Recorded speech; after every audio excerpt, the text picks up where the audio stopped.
You've just landed inside Launch Street, the innovation podcast, where we interview top innovators out there shaking things up so you can innovate and differentiate and get further, faster in this crazy, cluttered world. And now, innovation thought leader and your Superfly host, Tamara Kleinberg. Hey, Launch Streeters. Just had a fantastic interview with Lisa Bodell. I think you're going to really appreciate this and get a lot out of it, both personally and professionally. I know I did. Lisa Bodell is the CEO of Futurethink and the best-selling author of Kill the Company and her latest book, Why Simple Wins. She is recognized as a global leader on innovation, foresight, and change management, whose keynotes leave audiences inspired with a vision and armed with the tools towards action.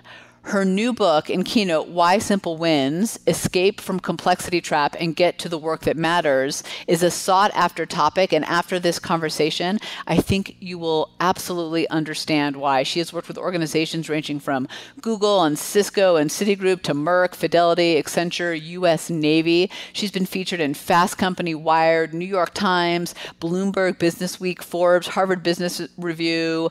The list goes on and on. She is that good. There's a couple things I want you to listen for in this interview. We dig deep into simplification and what that really means. Not just how do you get rid of a to-do list, but how do you truly simplify your work and life. We talked a little bit about the difference between mundane versus mission work and how getting out of the mundane and into mission work not only helps you innovate, but it helps you get energized and enthusiastic about the things that you do every single day. She even gave us a little T-tool around it, which I am, the minute I'm done with this recording, about to hit hard and see if I'm doing mission or mundane work. We talked a little bit about becoming your own chief simplification officer, what that means, how to do it, again, in your work and in your life as well, which is so important.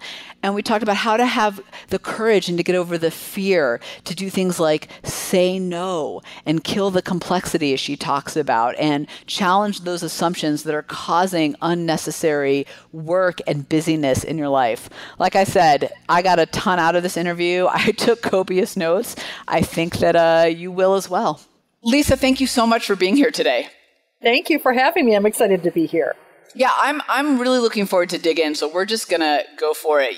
I've been following you for the last couple of years. I think you and I connected, I think it was a couple of years ago now. Yeah. And I've been watching you kind of out there talking about simplification and the power of it. So talk a little bit about, let's get a little grounded. Where does that passion come from and what does that even mean?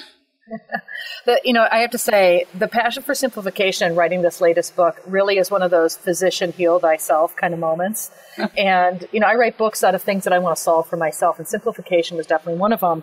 I've always prided myself on someone who's been very effective and efficient and organized, and I can multitask with the best of them. And I'm sure you can too, right? We become high-functioning people the older we get.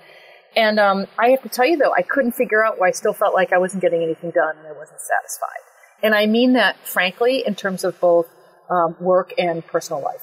And so I started to think about, what is wrong with me? I'm so good with time management. And I realized it's not about time management. It's about, am I doing the right things? Am I spending my time on what's valuable? Because I think that's where people get confused, right? They think, well, how do you manage your time? How can you do more with less? And that's the trap we fall into. It's not about doing more. It's actually about doing better. And in fact, it's about saying no to things or doing less so you can spend more time on those better, more valuable things. So the passion for it came from me trying to solve my own problem of how can I actually figure out the tips and the tricks from the best to focus my time on having more free time and getting rid of the crap that was weighing me down. And that took a while to do. Let me ask you about that, because as you're sitting there, I'm laughing at my to-do list on my desk, which is so long that I can't even see the end of it. Well, that's good. Right? And as I check things off, I feel really accomplished. But at the flip side, I don't always move the needle forward, just in all honesty, right? I think that's kind of what you're saying. So how do you know that the things that you're doing are those, as you said, the right things? Well, let me tell you about that, because you asked about defining it. And I laugh with people when I give my keynote talks on simplification, which, by the way, I have to tell you this little anecdote. I tell people, they asked me, how is this topic now that you're focusing on different than the stuff you focused on in the past, like futuring and innovation, and that's really my background. And I said, here's the difference of how I know I've really struck a nerve. When I used to get off stage talking about innovation or future trends, people they'd want to ask me more questions. They were very interested.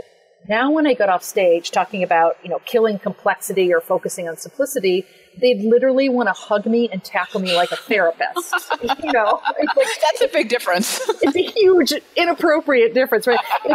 It's almost like they love me, they want to be with me, they want me to just move into their home and help them, and so it's an emotional thing. It's much more emotional because it's so personal, right? So one of the stories I talk about in my keynotes is I say how, listen, I am one of these people that when I get stuff done, I love the satisfaction of a to-do list so much that even if I didn't have a list, I will create a list. Just to mark stuff off. Just to cross, right? You're that person too. Yeah. And everyone in the audience laughs because people love it. But it's not about time management. It's are you spending your time on the right thing. So here's a simple thing I tell people to do, and you should try this, which is literally put a T-chart on a piece of paper. And on the left-hand side, it's what you do. And on the right-hand side, it's what you'd like to do. So what you do is basically breaking your day or your week. I don't think a day is accurate, a week down into parts. So what do you spend your week doing?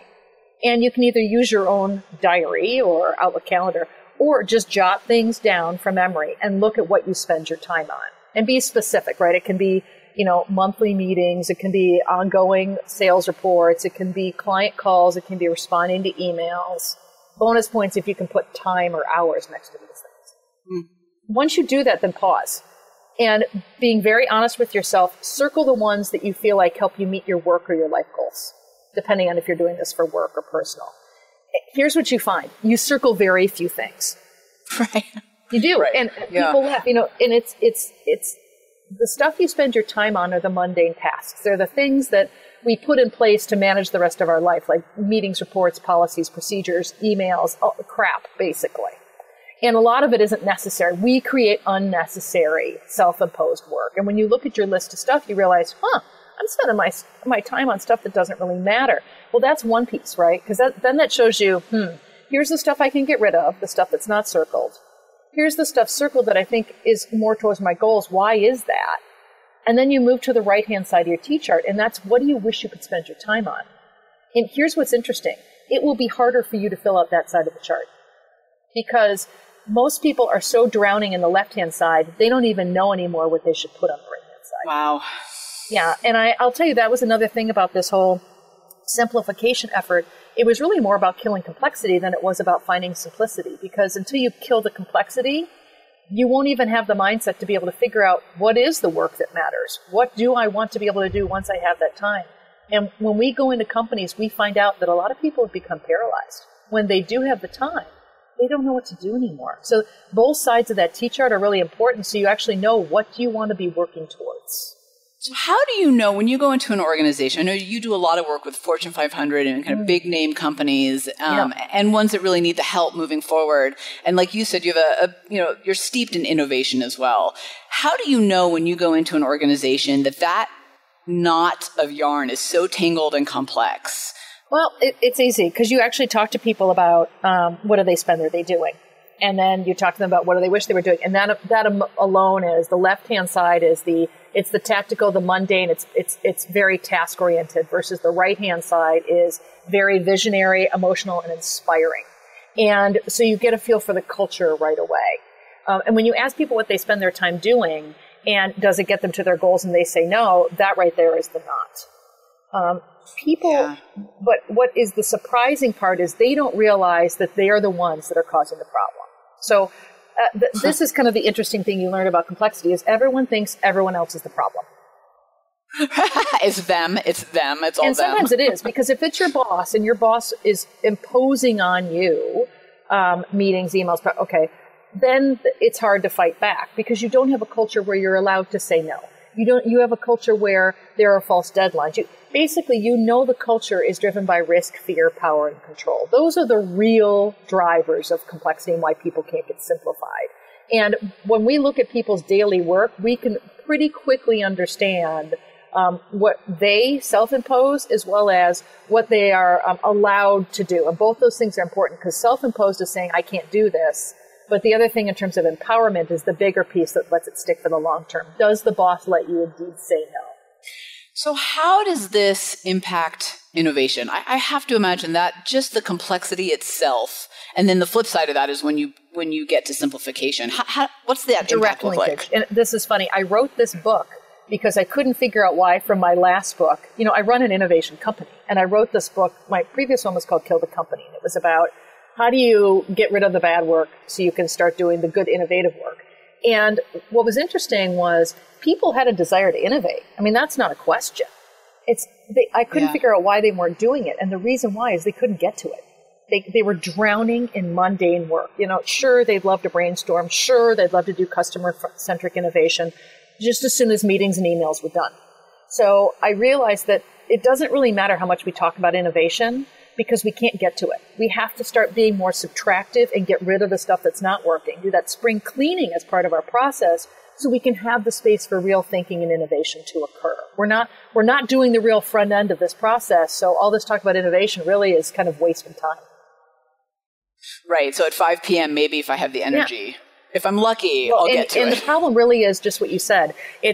When then they do find the time, they don't have the energy. So, you know, we want the innovative cultures, right? We want inspiring workplaces. But what people really want first is inspiring work. So if you can get me inspiring work first and concentrate on that, then I'll be able to do more innovative, inspiring things.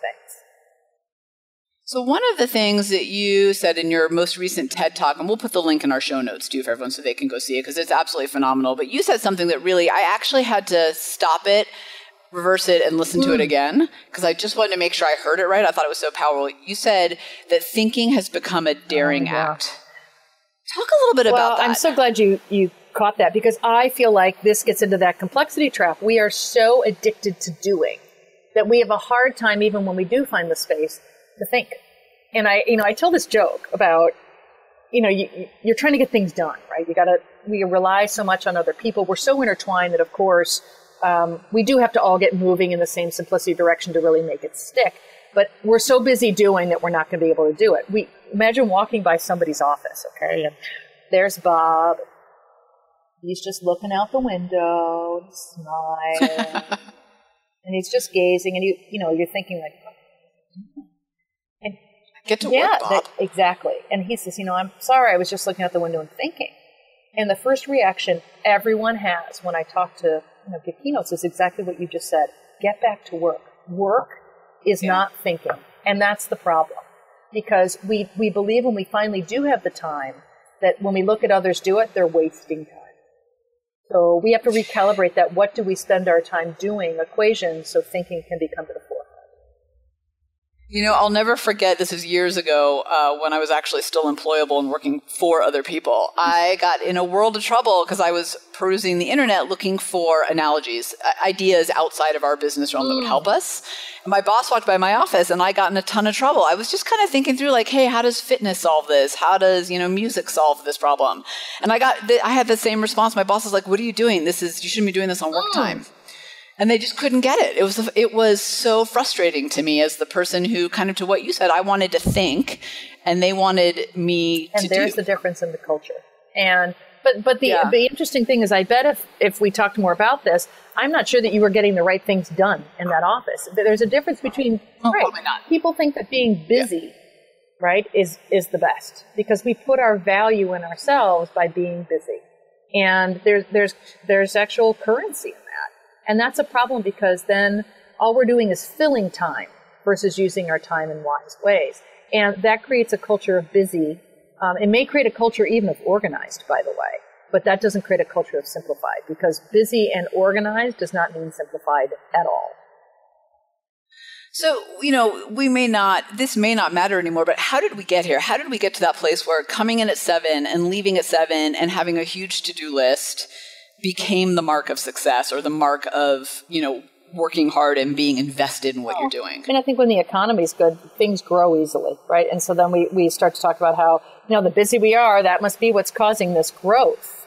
And what the problem, and of course, successful times also hide a lot of warts. They hide people that are weak. that are operating out of fear, that are really doing not valuable tasks. If there's a lot of capital going around in the marketplace, if there's a lot of technology solving problems, that's kind of masking the underlying ambient issue of unproductive workers doing unproductive things. So, no, go ahead. Go ahead. I have so many questions. I mean, Lisa, I want to hug you now, just like the keynote. I'm going to reach over through the phone. I'm going to hug you. So next time I'm in New York, I'm coming over. I'm just coming in for a bear hug and then leaving. I'm here. Do you think that the act, kind of that daring act of thinking, of truly thinking, actually helps with that paralysis and that overanalyzing on the back end? Because I do think with innovation, oftentimes too, I think you're absolutely right. There's this energy and lack of ability to even get to it. Like there's this brick wall between you and the ability to innovate because of what you're talking about with just being busy with unnecessary stuff. And then there's also the flip side that we see, which I'm sure you see too, of, oh my God, you're thinking this to death. And it's never going to go anywhere because you can't get it off paper and into the real world. That's true too. Then we'll talk about decision making. But I think one of the things that I get asked about a lot, and this relates to that kind of data analysis thing, which is technology. Does technology help or contribute to complexity? You know what I mean? Does it help simplify or does it create complexity? The answer is yes. And it does both, right? So it depends on how you use it. It can help you do tasks more quickly. It can get you access to things. That's the good part of simplicity. The problem is human nature. That's really the problem, which is just because you can doesn't mean you should. And we then, why just measure 6 KPIs when you could measure 80 KPIs? And there was a friend who shall not be named at IBM who was working in a sales group. And, they are an amazing company. They have incredible access to technology and data. And she said, here's a great story, Lisa, which every person listening can relate to. We launched a new product and we had 6 KPIs. We wanted to just keep it simple. But then, as the quarter went on, why not measure a couple more things? And then as we got towards the end of the year and it was coming up to performance reviews and managers wanted to look even better, why not manage a few more? And she said what started as 6 KPIs became 22 KPIs. And the thing that people started focusing on is how can we still fit this report onto one sheet and keep it simple? And she said we couldn't, we traded the telescope for the microscope basically, which is we're so focused on, formatting stuff and having the data that we lost sight of what we were trying to accomplish in the first place. And that's the real issue with technology and more and busy is that we lose our focus and we start being internal navel gazers versus external customer solving problems. Yeah, it's interesting. I had a client that had 35 KPIs. Why? And when I exactly. Well, and my question was very simple, which is, what do these tell you? Just help me understand what they tell you. I don't know your business yet. Help me understand. And really, let's face it, 30 of them didn't matter, really, in terms of progress. So what you're saying is it just resonates so much because you're right. We have so much data and now we're just drowning in it and we're making it more complex than it needs to be. Well, you just said something very interesting.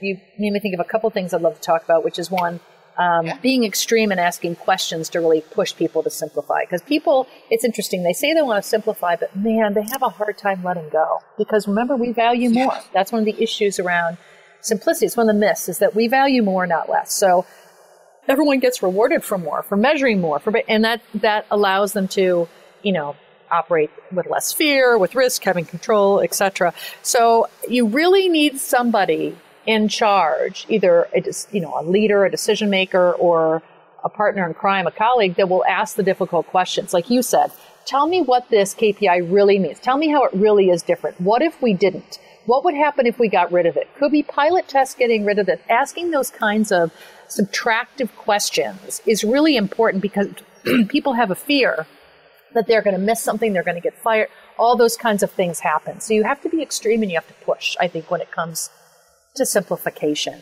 And the one other thing I'll say about what you said is what you did in terms of asking the question, especially if you were the boss, it takes courage. That's a big thing with simplification in terms of the simplicity mindset is having courage because operating with less is difficult for a lot of people. It makes them feel like they're kind of blowing in the wind. I want to make a little bit of a distinction for listeners out here, because I think what you're talking about is so important, whether you are, low on the totem pole or really high up in the organization or even run your own business. And that is, and correct me if I'm wrong, Lisa, but simplicity isn't just about, I started making fun of the to-do list, but it's really not just about how do I become more, quote unquote, productive in my day. It really is about pulling away the unnecessary complexity in everything that you're doing, not just what you're doing, but what you're looking at and reviewing and how your systems are set up. In fact, there's lots of different kinds of complexity. And you mentioned systems. Frankly, that's a huge deal, right? Because we are the ones that create these systems and we add on to it versus knocking them down and creating something from scratch. It's just easier to do, right? So that's how a lot of things just kind of build up a callus over time. But when you talk to people about complexity, the first thing they say that drives them nuts are things like regulation and the organization. But what really, really, really drives them crazy when you drill down are the everyday things. They are emails, meetings, PowerPoints, decision-making, that kind of stuff. And the good news there is those are things we can control. And it's just a matter of first starting with yourself, right? Healing begins at home. But figure out your own complexities and then expand those behaviors out to everyone else. Give everybody a common definition around how to simplify things and have them attack their work every single time using that definition and mindset. So let's talk a little bit about that mindset. So your book, Why Simple Wins, and again, we will put a link in the show notes so people can go out and get it because it is a great book. Talk about what that mindset looks like. These are, the thing, again, that really drives complexity is it's everyday tasks that we put in place to manage the organization.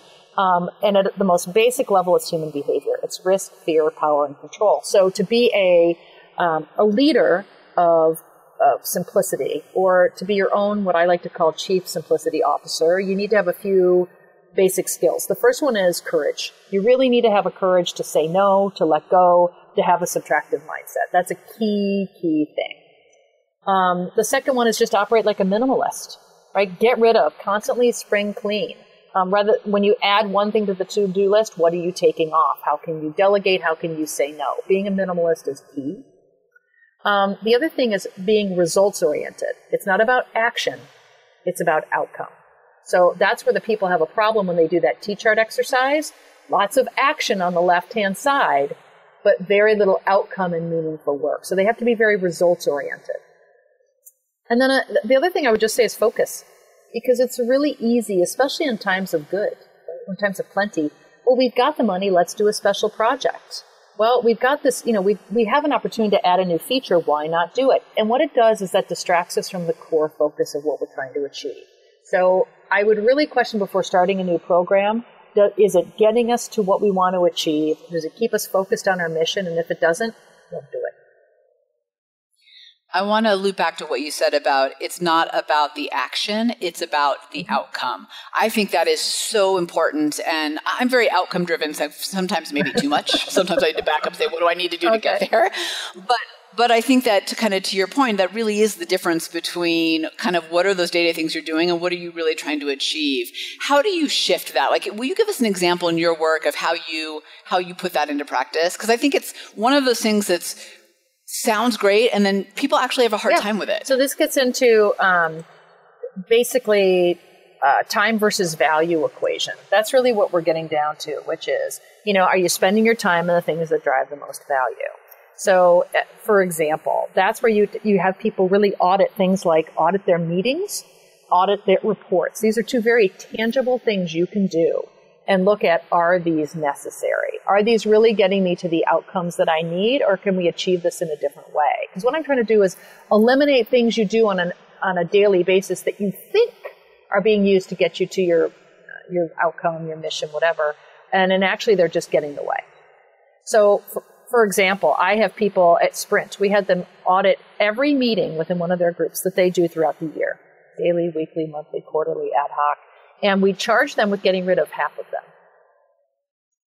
Oh, that's bold. It is, because that's what I said. You have to be extreme, you have to be bold. Now, would they get rid of half of them? No. We absolutely knew they would, but you need an audacious, outrageous, uncomfortable goal. Because only then will you stretch people to achieve what they did, which is they got rid of 18% of their meetings. And just to give you a flavor for what that meant, every single person got back at least 2 hours of time a week just by doing that. It is huge. And that's just one thing. And you can do that right now. I mean, like, that's something everyone listening can do that. Your own meetings, your team meetings, your small group meetings, you know, you can keep it in your sphere of influence and control. You don't have to, you know, worry about going to your boss half the time. The other thing is with reports. I mean, list all the reports that you do and say, does this really matter? What if I didn't? And force yourself to get rid of half of them. And again, with these audacious goals, are you going to get rid of half? No. But what if you got rid of one? Everything is making you focus on the valuable work.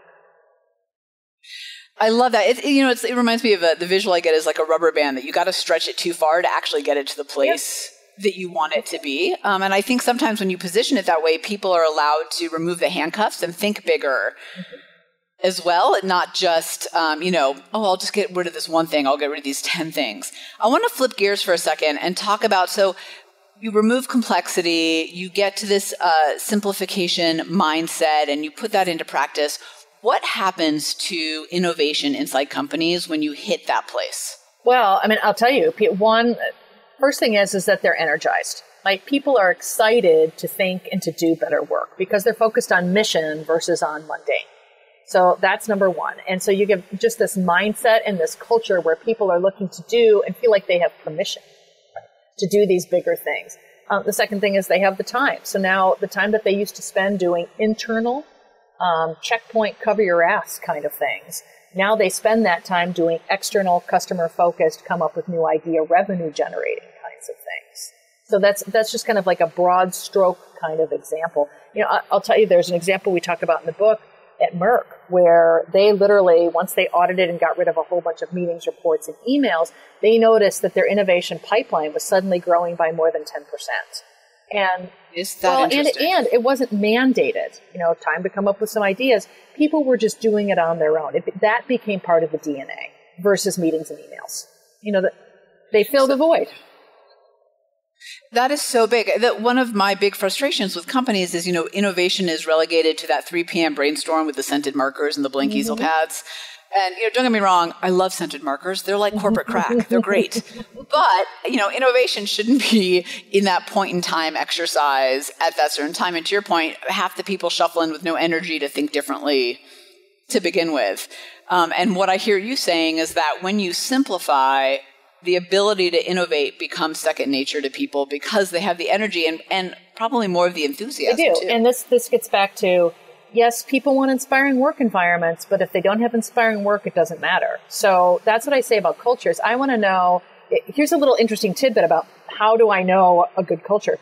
If I look at an employee survey at a company, and we just did this with a large pharmaceutical company, and we looked at their annual survey, and they were doing really well on the metric of, do we have an innovative culture? And I thought, that's interesting. Well, maybe they do in their drug pipeline, but if you look around, it certainly doesn't seem very innovative. And that's, why was I called in then? and I think it's just become one of those things to say, yeah, we're innovative because everyone wants to seem innovative. But the metric that they ranked the lowest on was ability to get things done. And that is can't really have both, can you? And that's the thing, which is if they had a good data analyst in there, they would have looked for that and said, what's the causality there? Which is, how can the thing that is bothering people the most is ability to get things done, but you say you have an innovative culture. So there's a gap between perceived and real. And so I look at ability to get things done as the major driver for an innovative culture. Well, and you said it too in the beginning of this story, which is it's that, and innovation isn't just your new products or your new services. It's how you think differently, which should span across everything. So we've talked a lot about, how to strip the complexity away. Have you ever, or do you have any case studies of organizations that you've worked with or gone into and thought, wow, they're doing these things right? And what are those things? Yeah, a lot. I mean, actually, I talk about quite a few in the book. I mean, one that I thought was really interesting, I'll talk about a small level to a big level. I mean, you've got people like Google that just established on a very small level rogue groups that have cut the crap committees. And what that says to me is, right, you need a range of informal and formal things basically to get this done. It depends on your culture, how you work. One size does not fit all is what I'm trying to say. And that's why, in my book and in the tools that we offer, we have a toolkit that goes with the book. We try and give everybody kind of a smorgasbord so they can try things, start doing it in their sphere of control, and then roll it out based on their culture. So that's my long way of saying cut the crap committees is one way to do it. Merck actually established a simplification team and a rotating chief simplification officer in their Canada office. So that's a more structured way of doing it. HP and Tesco both looked at their pipelines and said, what can we get rid of? How can we get rid of, quote, zombie projects that we never get rid of because we don't want to hurt people's feelings? We're just not sure. How can we do that to be more decisive and get more focused? So there's a few different ways different companies are doing things. Each of them have different purposes and focus, but the goal of each of those companies is to make simplification a habit. I have to imagine, too, that with a chief simplification officer, and I love the idea that it's rotating, but there also needed to be a little bit of a come to reality around, if you're going to do that, you need to give those people permission to actually make some changes. Because, I'm sure you see this all the time with innovation in particular, and I think with simplification even more so, because you're asking people to really change how they do things every day. It's one thing to say, yeah, this is great, let's do it, and another thing to give people the actual permission and resources to make it happen. Exactly, and it's funny because, we just launched this Killing Complexity Boot Camp. And it's interesting, we started calling it, by the way, our Simplicity Boot Camp, and people didn't really like that, but as soon as we called it Killing Complexity, they were all in. Right.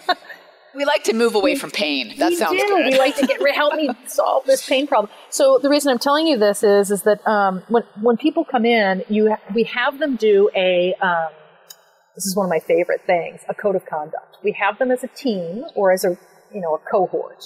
Sometimes it's a leadership development group at a certain level in the company, and say, if you could create a simplification code of conduct, what would be on it? What are the behaviors you like more of, right? The behaviors that you're empowered to say no, that you don't have to respond to a email within 24 hours. And what are the behaviors that you want less of? Like, you want less people creating false deadlines. You want less people using jargon in their emails, right? So there's good behaviors and bad behaviors. And what they come up with is so telling in terms of where their pain points are in terms of human behavior. And it really helps them unearth the things that drive them crazy every single day, and then commit as a team. What are the things we're going to do to really make simplification, one, a habit, and two, if I'm a leader, to empower and even mandate my team to start doing. Like, saying no is a big one. People want to do it, but they don't feel empowered to do it. And in fact, a lot of bosses, you'll hear them say, I tell people to say no and they won't do it. They're afraid they're going to get fired or punished. So I have to be the one first to be that role model. And that's really important, that the leader role models the behavior, or people won't do it. It's too ingrained in them to fall into that complexity trap. Yeah, saying no is one of the hardest things, yet the most freeing once you actually do it. It's amazing what you get back by doing that. And the biggest thing we help people overcome is fear. Well, what if I don't? What would happen if I actually don't do this? And we have them take it in baby steps, like break things down into parts, do something small to start with, do something that isn't necessarily tied to a business goal. Maybe it's just a funny business cultural thing. Pilot getting rid of something and then come back and agree whether that was a good move or not. So you're taking away that risk and fear to get them to start to realize, maybe I don't need to do that so much. So this may be a naive question. When people call you because they're ready for simplification, what is their pain? Is it because they're trying to be more innovative? Is it because, a competitor is swept in and, taken market share? What's their reason for calling you to begin with? All of the above. Like, they're falling behind from a competitor. They're not able to get new ideas out the door. People are busy, but exhausted, and it doesn't feel like they're moving the needle at all. What's wrong? So the first thing they start to do is blame, we're in a regulated industry. We're a large company. We're overly complex. And my reaction to every company that comes to me is, hey, congratulations. You're like everyone else. Good for you, being unique like everyone. You're unique like everyone else. And they feel there's a sense of, smarmy, like you're being a little funny, but of comfort as well. Like, they're not that unique. These things are really human behaviors. And the good news is that you can control many of these things, and you can do it on an individual level. This isn't something that has to be approved by the CEO, although a cultural mandate to simplify is a good thing. But you can start doing this on your own level. We want to teach each individual person how to be their own chief simplicity officer and get comfortable with those things like, what if I didn't, saying no, and getting rid of and operating with subtraction in mind. So let's bring it back to kind of how you started. You had said this was a quest both personally and professionally to solve a challenge that you were having. So what are some ways that you have put simplification into practice in your work and life? Oh, gosh, so many. So I have to tell you, it was easier for me at work than personal life because, personal's personal. I'm hurting personalities. And again, at my work, I'm the boss. So I fully know that, when I make a decision, I can. So, versus when you talk to me, myself, and I, I look in the mirror and hope that person agrees. So a few things that I'll do. The first thing personally, let's start there, is I have done a T-chart for myself and looked at what I've done and really forced myself to commit to getting rid of things on the left-hand side. So that the first thing is, you have to start with yourself. I also, I ask a lot about, is it necessary? And what if I didn't?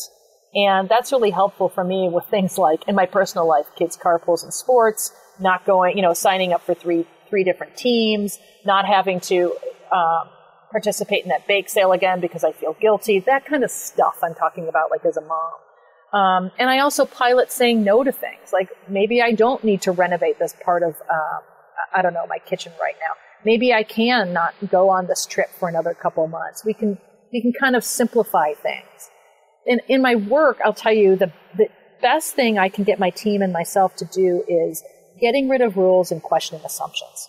We assume there are certain ways we have to work. We assume standard business practices, and that makes us fall into a rut, even though we think we're in a groove. And it's very hard to tell the difference sometimes between a groove and a rut. And so one of the things that we've institutionalized here at my company is called Kill a Stupid Rule.